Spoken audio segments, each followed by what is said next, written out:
Hello, everyone. Sorry I'm late for this Wednesday's Lunch and Learn. I had some real estate training that I had to do, or got to do, I should say. So that kind of took precedence because it was scheduled already. But I am here today with another Lunch and Learn for real estate, and I wanted to talk to you about the unicorns that have galloped off. And you might be thinking, what unicorns? What is she talking about? Well, what I'm talking about are the 2 unicorn years in real estate during the pandemic, 2 years. So in 2020 through 2022, actually, there were 2 years that we had unprecedented pricing and mortgage rates and all the things combined. So with the pandemic, so many people wanted to move. That the real estate market changed. That the demand for a home with a home office and a big backyard, all those things, people just need them fiercely. So they were willing to pay an exorbitant amount of money. So we had those people who wanted what they want. So they were willing to pay whatever the cost was. And then we had a bunch of first and second time home buyers who wanted to enter the market. We had already low mortgage rates that were driven to historic lows. I mean, things as low as 2.5, 2.9. Even refinancing was great during that time. It was just unheard of. And also the forbearance plan all but eliminated foreclosures. So every year there's a percentage of homeowners out there who go into foreclosure. Things happen in life, illness, job loss, poor money management. People lose their home. It's a very sad and unfortunate situation, but that happens every year. Those 2 years, the government put a forbearance plan in place, which meant that banks could not foreclose on people's homes. They had to stop. And then, of course, the home appreciation went skyrocketed. People were paying, $50,000 and up over asking price. And that was just really crazy. So we kind of call those the 2 unicorn years. And what it's important to remember for you is that you shouldn't compare what you see in the market now with what happened to those 2 years. So pretty much I take those 2 years and I think about what happened before. I'll put before for you guys, before the pandemic, those 2 years, and what happened after those 2 years. But those 2 years in the middle, pick up and throw away. And you can't focus on what happened then.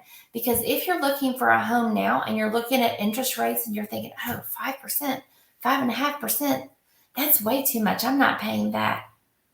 You're comparing it to the unicorn years of 2 to 3.5%. So don't compare to that. Think about what was going on before the pandemic. And we were at 5, maybe a little lower percent then. So we're just correcting back to what that is. If you're thinking about the pricing that went on during the pandemic, people were paying more, and you're thinking now, well, gosh, prices are so high. Well, if you take the prices before the pandemic and prices now, if you take those 2 years out, throw them away, each year during the pandemic, if it would have been the normal years, we would have had appreciation in prices. So the prices you're seeing now are probably about where they should be, maybe some a little higher, but things will take care of itself. The market always corrects when people aren't able to sell their house, because the true value of a house is how much someone's willing to pay for it. No matter how much in your heart you think your house is worth or what you think it was worth during the pandemic, when someone is willing to pay a certain amount for your house, that's its true value. Okay. And then the other thing I wanted to talk to you about were, if you're seeing headlines about, oh my goodness, everyone's losing their home, there's lots of foreclosures. Again, if you think about before the pandemic and after the pandemic, those 2 years during the pandemic, those 2 years of 2 unicorn years, all of those people who normally would have had those issues year to year were granted forbearance, so they didn't lose their house, which was great for them during that time. But now, after that forbearance plan is done, all those people that accumulated during that time, that amount of money that they will owe, are being moved upon to foreclosure. So if you know of someone who's in that situation, encourage them to reach out to me. I'd love to help them. Or if you're not in Kentucky, I can refer you to a trusted realtor in their market who I would send my own family to, because realtors want to help you not only before you get to a foreclosure. We can help you with a sale that will help you so that your credit is not so damaged with the foreclosure, and help you get out of that with some grace and dignity in a nice way that won't be so detrimental to your credit score, and allow you in 5 to 8 years to purchase something again. So if you know of anyone, please tag them or send them this video, because I'd love to help them. I am in this business to help and serve others, and that's what I'd like to do. I want to help people not only have a nice home. If they're in a financial situation, I want to help them, but I also want to help people build wealth for their family. And I'm here for you. So if you have any other questions about that, let me know.